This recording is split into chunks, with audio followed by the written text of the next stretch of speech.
let me discuss the Chapter 6, Ensuring Teacher Quality through Competency Framework and Standards. Before I start, let's define qualification first. What is qualifications? Qualifications refers to the formal certification that a person has successfully achieved specific learning outcomes relevant to the identified academic, industry, or community requirements. So, qualification is more like a set of standards that we need to follow or to do so that we will be accepted and that we are applying for. For preference, you can open your book on page 147. And now, let's talk about the Philippine Qualifications Framework or the PQF. As part of the ASEAN convergence and in the light of globalization, each country in the ASEAN, the Philippines adapts national standards and levels for outcomes in education. This is called the Philippine Qualifications Framework or the PQF, which is provided by the law or the RA 10968 series of 2018 based on the level of education as PQF program including teacher education degrees. Here, it talks about the qualification. It also talks about the standards and talks about the quality assurance. So, we can, qualifications, anybody can say, this is the qualification. In this is what it means when you have this qualification, but there is also a very important point when you have the qualifications framework. Like the PQF, then it has to be harmonized according to the international standards. So that's the qualifications that the country has would be recognized in the other countries. Well, as because it follows standards and we also talk about quality assurance, right? So not just everybody can say, okay, you're qualified in this. So even the body or the unit that can say that you're qualified in this. So even the unit that can say that you're qualified in this has to be quality assured. Who can actually certify qualification and who can actually certify or quality assured certify the qualifications that are begin being given out. All graduates from baccalaureate degrees are expected to exhibit outcomes as described in Table 4. The basic thing that we have to take note are the PQF descriptors. Table 4 represents the levels of outcomes and descriptors. The left part is the PQF 6 level of outcomes and the right part is the PQF descriptors of outcomes. In knowledge, skills, and values, the descriptor of outcomes is graduates possess a broad level of coherent knowledge and skills in their field of study for professional work or teaching and lifelong learning.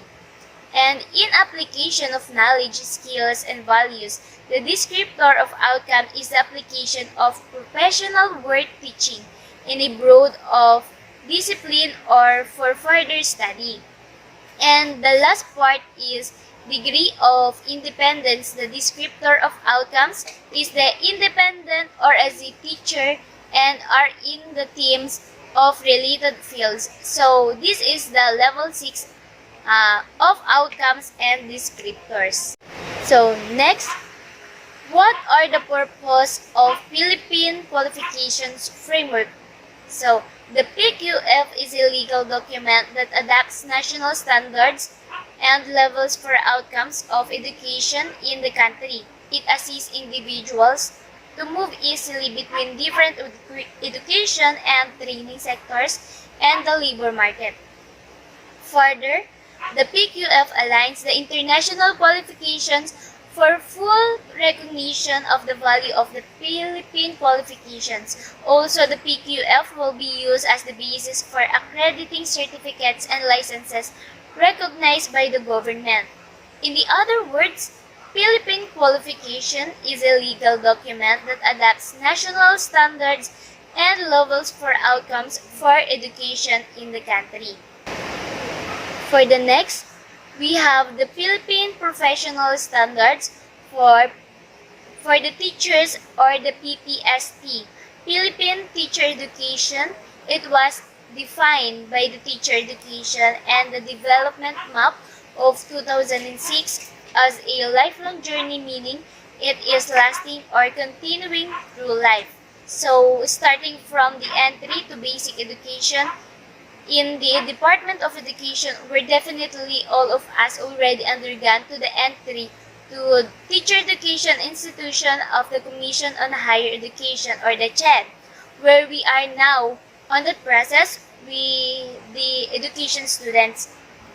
Next to that, after we graduate and pass our LET exam, hopefully, we have the licensing as professional teachers of the Professional Regulation Commission. And lastly, after having our license, we are now ready to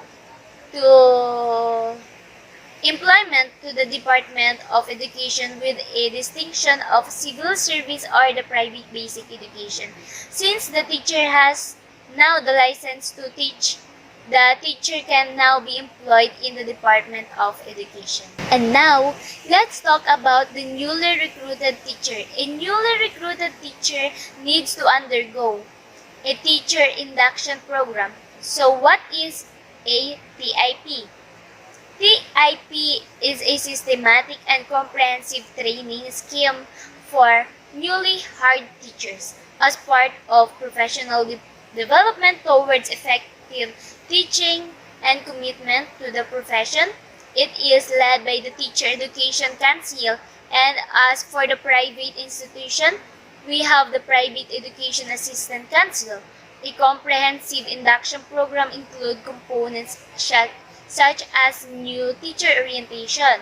As for the professional teachers, since learning is an unending process, the teacher continues their professional development through training by the duly authorized service providers of the PRC. Apparently, teachers cannot just join trainings that are not authorized by the PRC, while others continue their professional development through the advancement in education, masters, and the doctorate. So, the professional development continues until the person retires from employment or continues to practice the profession on other capacity. That is why this is really a lifelong journey. In the middle of the professional lifelong cycle is the professional teacher standards. These are statements of teachers' professional attributes, knowledge, understanding, and skills. And take note, the PTS provides clarity of the expectation at each career stages. Before, PTS was also known as the National Competency-Based Teacher Standards, yet last 2017, under DepEd Secretary Leonor Briones, the NCBTS was changed into the PPST. The PPST defined teacher quality in a broader perspective attuned to the current demands and changes in the educational local and global landscape to include the reforms of K-12.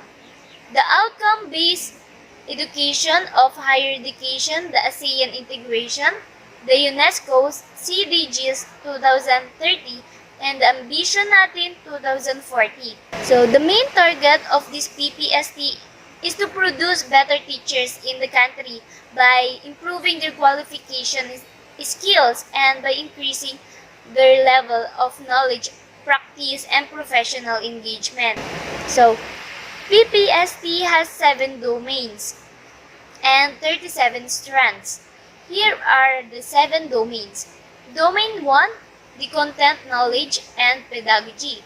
Domain 2, content knowledge. Domain 3, diversity of learners.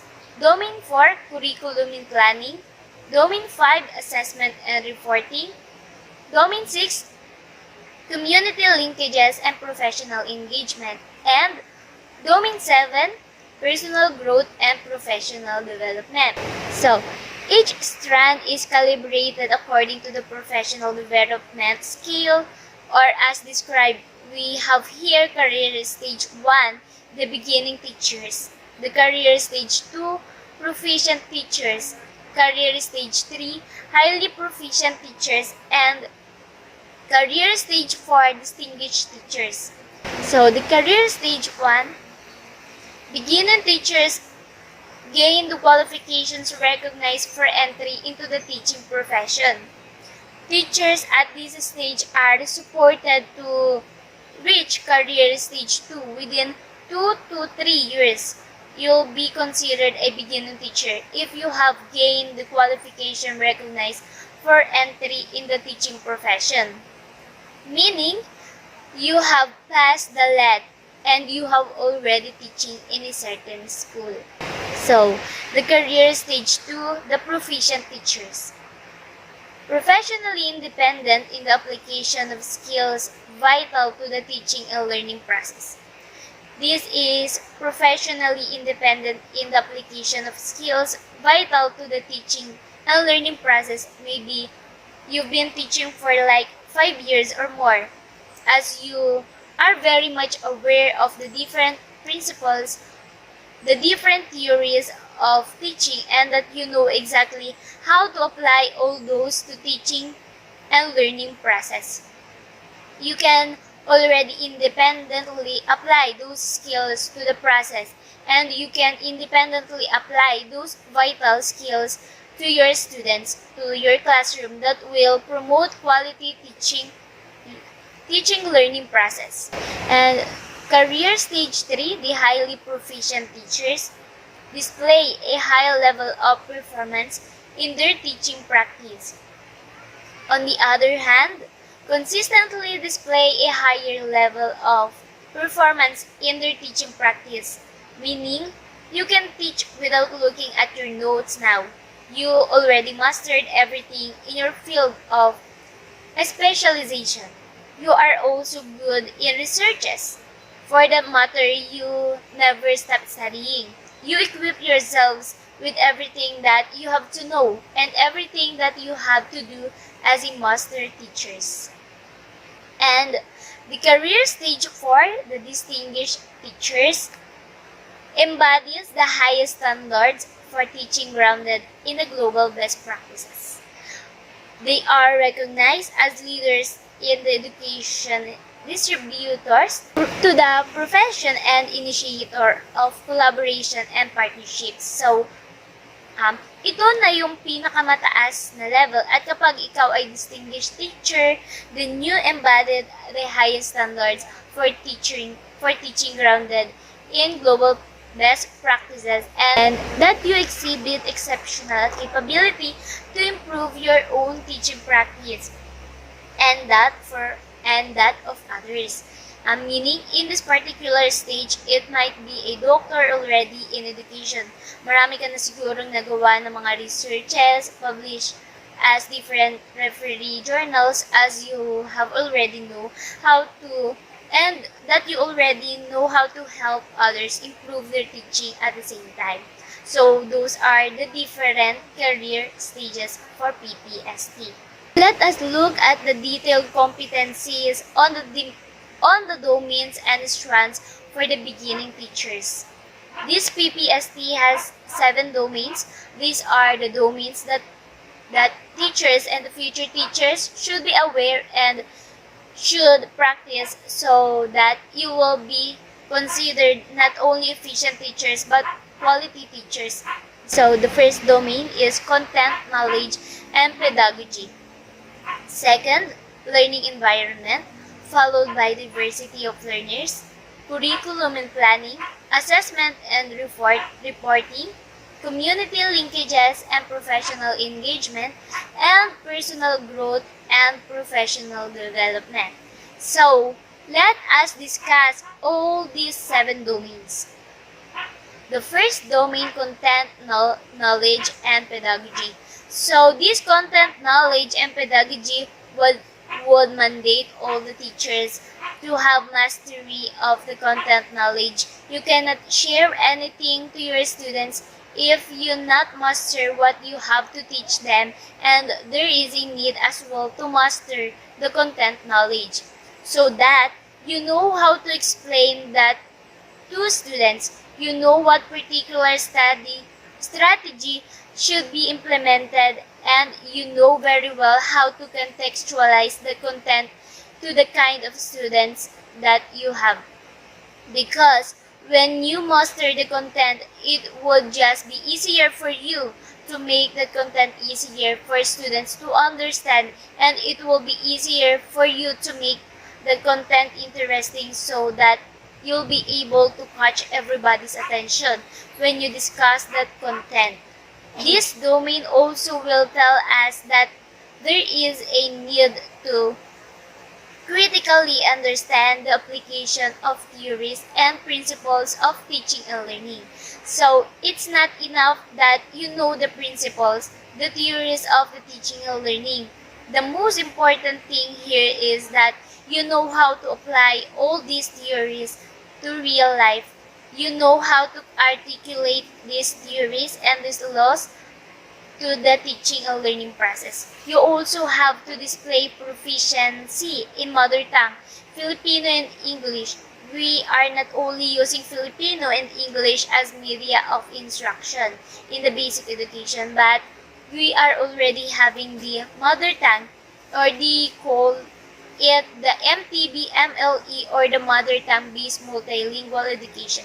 So the teachers in an elementary, specifically K1 to grade 3, they are supposed to be using the mother tongue of the learners in discussing the content or the subjects in that particular year level.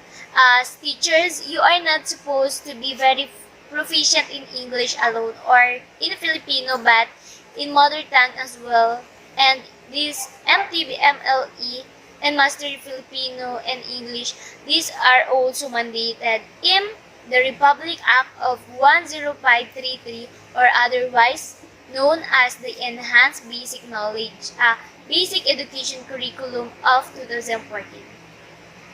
This also tells us the learners would learn best when teachers would start from where the learners and from what they already know, proceeding from the known to unknown. So this tells us that when you teach the students using the language that they are already aware of and the language that they understand, it will be easier for them to understand the content.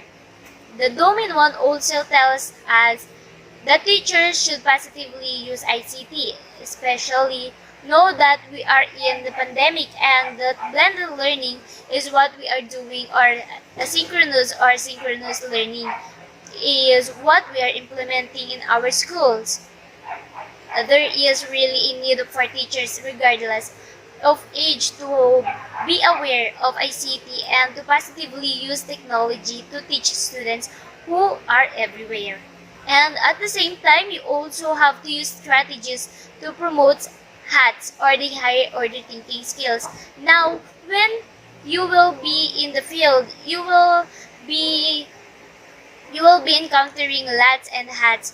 I'm not telling that you have to get away from the lower order thinking skills. It's just that you have to promote more HATS. So you have to ask your students questions like why or how. You have to ask them to evaluate or to create something out of nothing. And when you are able to do that, right, when you already promoting HATS, give students activities like debates or argumentative discussions and etc. If you would use that, they would be able to develop especially their HATS. The second domain is the learning environment. That's the second thing that you have to ensure. You have to ensure that the learning environment is really conducive to learning, or the learning environment contributes to students' learning and development. So the learner must feel safe and secure in the particular classroom.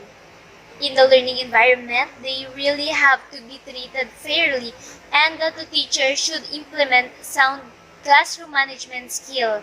So the structure of the classroom must be conducive to learning, and activities given to the student should as well.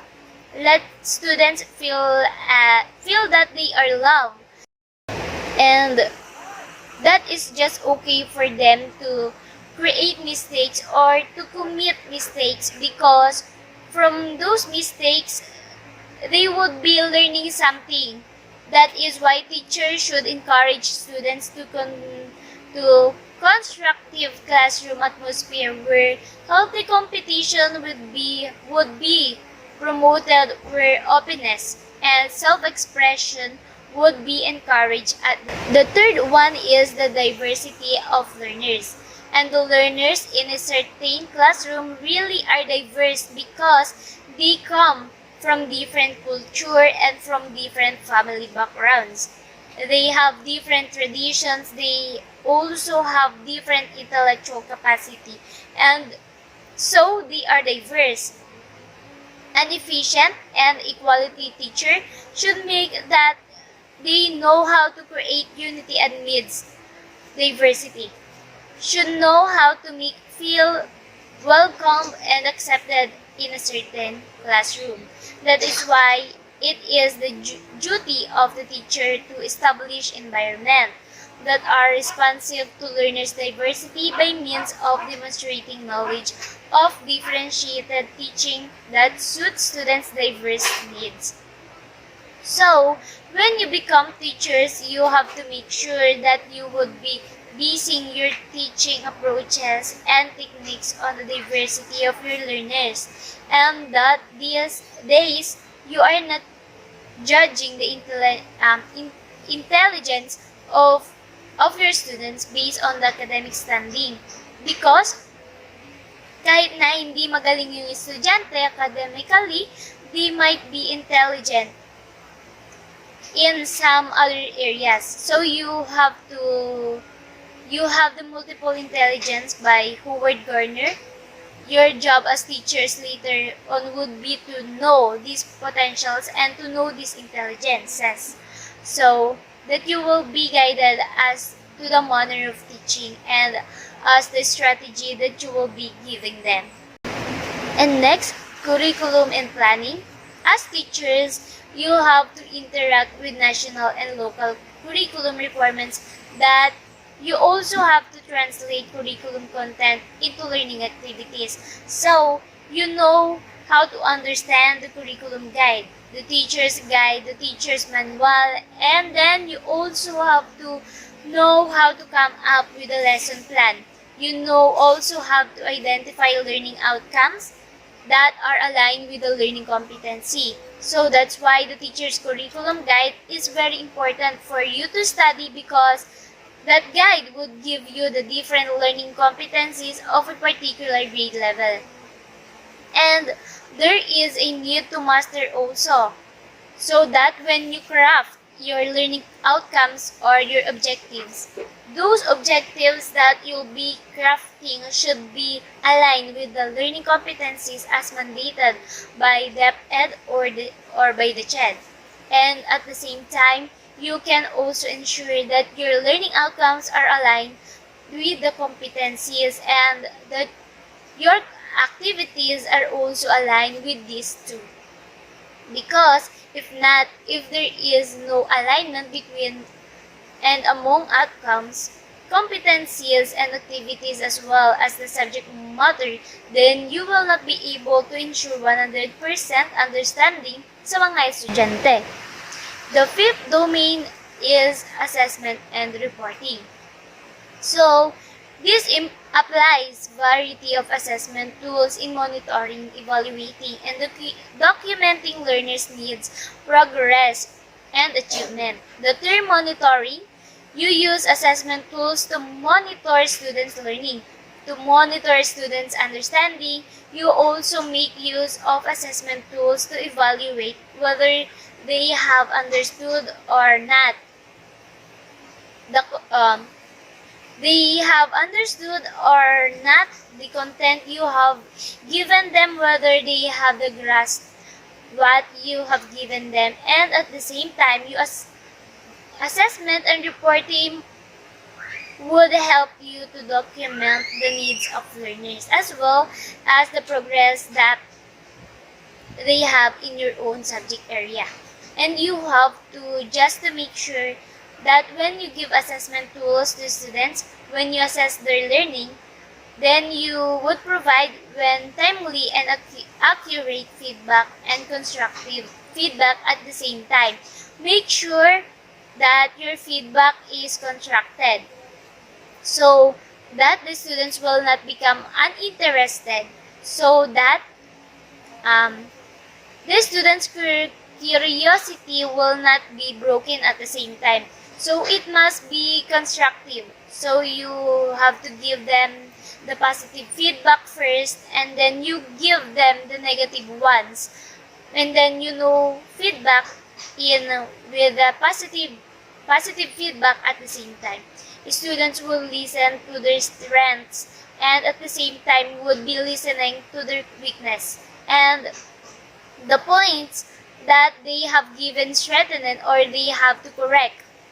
Now, there are different kinds of assessment. You have a diagnostic assessment. This is usually given before teaching takes place. We also have the formative assessment, and this is usually ungraded, and this is given during discussion. This could be the question given to students if you would want to know if they are listening or not to your lecture. This is usually through questions and answer. The question and answer, and they call it Socratic method. Now the third one is the summative assessment, and this is usually given after instruction. This signifies competence that contributes to students' grade in a course, module, or level or degree. This is usually graded at, and the examples of summative assessment will be the final exams or the long quiz or the performance test that you give them right after you have given them all the contents. The sixth domain is the community linkages and the professional engagement.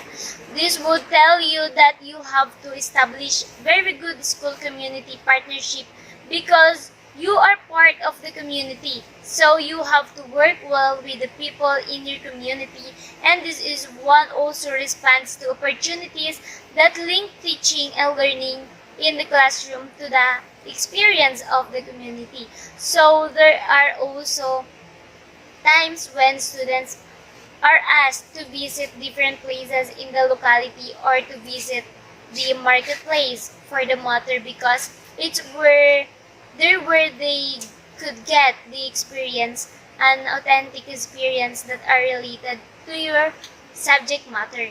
And the domain 6 is also would help us to promote professional and harmonious relationship with a wider community.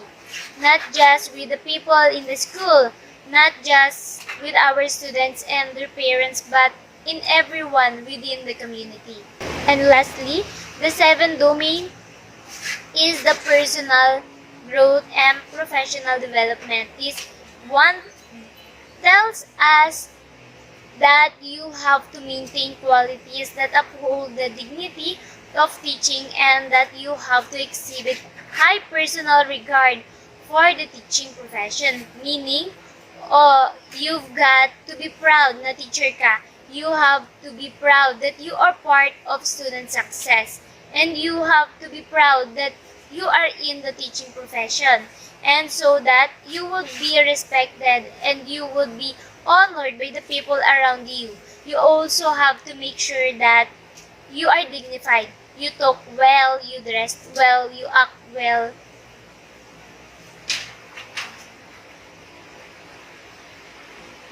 You talk well, you dress well, and you act well, and that you do not do immoral things that you cannot be considered epitome to model of values and morals. So you have to show your students that you are worthy of such respect, of such honor. You have to refrain from doing things which would dampen your dignity, which would dampen your own honor as teacher. And the seventh domain will also tell us that you should never stop from studying, from learning, because a teacher is always a student, and to teachers to give something new to students. Teachers should, update himself professionally and personally. So those are the 7 domains of PPST. In summary, Lesson 4 is all about quality teachers and teacher quality. It is continuation of Lesson 2 and Lesson 3, which were about teachers and the teaching profession. The qualities of the 21st century teacher have been discussed in the previous lessons. However, to bridge this lesson, there was a need to differentiate between the quality teachers and the teacher quality. There can never be the teacher quality without quality teachers. For quality teachers are defined by individual knowledge, skills, and values. On the other hand, teacher quality is defined by the teacher standards set for the teaching profession. For the Southeast Asian countries, the framework is driven by the 4 essential competencies and 31 enabling competencies. The Philippine Professional Standards for Teachers, or the PPST, are also in support of the Philippine Qualifications Framework, or the PQF, which determines the qualification of any baccalaureate degree holder. The career path stage 1 beginning teacher is the focus of this lesson, because the pre-service teacher education graduate should master the competencies that are stated in the 32 strands of the 7 domains of the strand for Filipino teachers. There are items that are similar between the Southeast Asian framework and the Philippine Professional Standards for Teachers if the competencies included in the standards are mastered by any future teacher. Then quality teachers will be produced and teacher quality will be achieved. And that's all. I hope you learned.